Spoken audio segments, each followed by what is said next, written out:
you're a site-specific artist. Why don't you do something here? I said, it's all white. It's not living here. Typically, I go to public spaces where people have already been there. I sort of sat in space and I realized this place really needs help.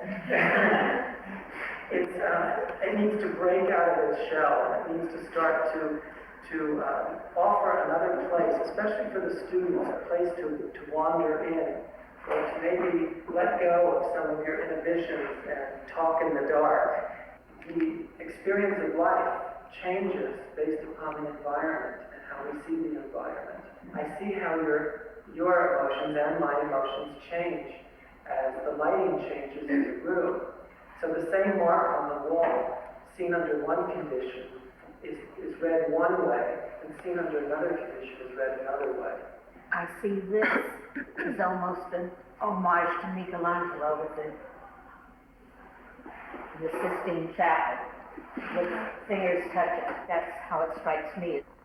I teach Chinese calligraphy, and how in calligraphy and in landscape painting is the basis for all of art making for me. All the ideas of tension, layering, spatial configuration, dynamism, push and pull, the whole way of dealing with space, line, form, tone is all in those Chinese paintings. The reason I went to the Chinese landscape was it gave me a jumping off point into sort of my mind, my inner soul, and kind of a journey. It just took me a while to be able to pull from it what was mine. Is that a membrane, or is that a cloud up above? It's just beautiful. For me, that there's the idea of a heavenly ascent. This sculpture here in the middle, in some way, it represents the corpus, the body. The fans come out of a study of my own body. Actually, someone said, wow, I see veins in your painting, as if there's like blood running through in the lines. And I was very excited, and I started to realize it's those lines that I'm really interested in.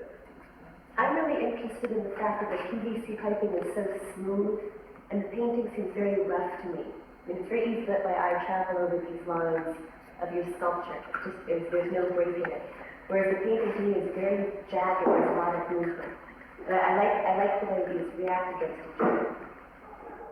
Come this way. Let's put it down. Get a little more vertical.